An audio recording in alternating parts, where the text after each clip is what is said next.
Jail गए। जब ये 15 लोग जेल गए, इसके बाद लगातार जेल जाने के बाद भी जो पिपराइच थाने की पुलिस है अपनी बर्बरता उसने छोड़ा नहीं। पिपराइच थाने की पुलिस ने लगातार दलित बस्ती में दबिश दिया, घरों के दरवाजे तोड़े, जो घर पे महिलाएं थी उनको अपमानित किया, उनको शर्मिंदगी मतलब इस तरह से किया, प्रताड़ित किया, अपमानित किया, उनके साथ अभद्रता किया पिपराइच की पुलिस ने।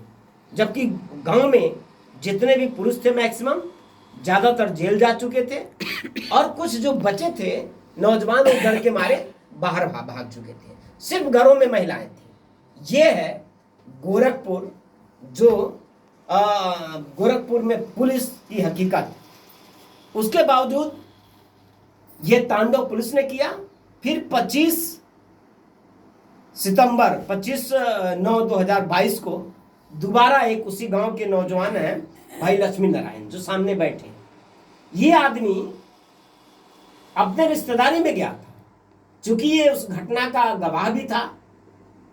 तो उसमें क्या हुआ कि इस आदमी को इसके रिश्तेदारी मनबड़ों का मनोबल देखिए। ये रिश्तेदारी में गया है और मनबड़ उस गांव में इसके रिश्तेदारी के गांव में पहुंचते हैं और गांव के बाहर ही इसको पकड़ करके बुरी तरीके से मारते हैं। ये आदमी महीनों हॉस्पिटल में एडमिट था, इसके जबड़े टूट गए और एफआईआर इसका भी दर्ज नहीं हो पाया। बाद में मुश्किल से इसका एक एफआईआर दर्ज हुआ है। और पहले में जो दलित बस्ती में घुस के मारा गया और तो उसमें एफआईआर नहीं दर्ज हुआ है। अब उसके बाद दोबारा पवन नाम का लड़का जो 26/7/2024 को गांव के बाहर ही उसको फिर उन्हीं दबंगों ने पकड़ लिया और उसको भी बहुत बुरी तरीके से मारा। एक बार नहीं, दलित बस्ती पर 3-3 बार और दलित बस्ती के लोगों पर 3-3 बार हमला हुआ और बुरी तरीके से हमला हुआ। ये जब भी थाने में गए, थानेदारों ने, जो भी थानेदार रहा उस समय और बाद के भी दिनों में, इन लोगों को गाली दे करके भगा दिया गया। क्योंकि जब भी थाने में पहुंचे उसके पहले जो जो प्रधान है, जो सतीश चौरसिया, उसकी पत्नी प्रधान है, तो ये सतीश चौरसिया अपने रसूख का फायदा उठाता। जो यहाँ का सांसद है उससे फोन करवा, रमेश चौरसिया, वो उससे फोन करवाता है और वहाँ के विधायक महेंद्र पाल सिंह का पूरा मदद लेकर के ये जितने भी दलित समाज के लोग हैं जब भी थाने में गए, इनका एफआईआर आज तक नहीं दर्ज हुआ। उल्टे इनको डांटा गया, फटकारा गया, इनको गालियां दी गई। ये अपनी फरियाद लेकर ऐसा नहीं भाजपा विधायक के यहाँ भी गए, लेकिन जब भाजपा विधायक के यहाँ गए तो भाजपा का विधायक कहता है कि तुम लोग तो चमार हो और कभी हमको वोट दोगे नहीं, तो दलित हो, चमार हो, तुम हमको वोट दोगे नहीं। ये गए अपना दर्द उसको भी अपनी बात बताने गए।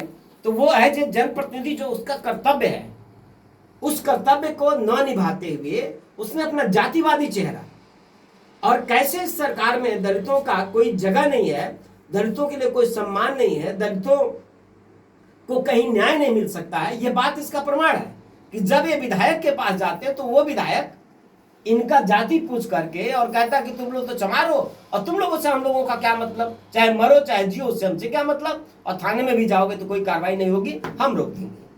तो ये जो घटनाक्रम हो रहा है, ये जो मारपीट हुई, लगातार मारपीट हुई, इसमें इस घटनाक्रम में ये जो ग्राम प्रधान का पति है रमेश चौरसिया, इसका लड़का सतीश चौरसिया जो ग्राम प्रधान का लड़का है, ये हर मारपीट में, हर घटना में शामिल है और उस इलाके का एकदम मनबड़ है, अपराधी किस्म का आदमी है। और ये लोग पुलिस के साथ इनका उठना बैठना है और आज तक लगभग 2 साल बीत चुके हैं। इस पीड़ित जो गांव के लोग, बस्ती के लोग आज अम्बेडकर जन मोर्चा के कार्यालय में 2 साल हो गया, इतना इनके साथ अन्याय किया गया, अत्याचार किया गया और आज तक इनको न्याय नहीं मिला। न्याय तो छोड़िए, इनका एफआईआर तक नहीं दर्ज हुआ और ये बेचारे थक हार करके कोर्ट में भी गए। तो कोर्ट में भी जबरदस्ती, क्योंकि मेडिकल तो इनका पुलिस ने कराया नहीं, इसलिए ग्राउंड नहीं बन पाया, तो मेडिकल हो नहीं पाया। और कोर्ट में ये बेचारे गरीब लोग हैं, इनको घर से गोरखपुर जिला मुख्यालय तक आने के लिए इनके पास तो किराया तक नहीं रहता है, तो 10 बार कहाँ कचहरी में दौड़ के जा पाएंगे, वहां का खर्चा कहाँ बियर कर पाएंगे। इसलिए ये कोशिश तो कर रहे हैं, लेकिन कोर्ट से भी इनको अभी तक कोई राहत नहीं मिल पाया है। तो ये एक सच्चाई है, गोरखपुर में दलितों के साथ किस तरह से अन्याय किया जा रहा है और दलितों के साथ किस तरह से अत्याचार किया जा रहा है, और कैसे कोई सुनवाई स्थानीय पुलिस और जो संबंधित अधिकारी पुलिसकर्मी हैं, जो बड़े अधिकारी हैं, वो भी कैसे दलितों को ट्रीट कर रहे हैं, दलितों की समस्याओं के प्रति कोई गंभीर नहीं है। ये सारी बातों का ये प्रमाण है।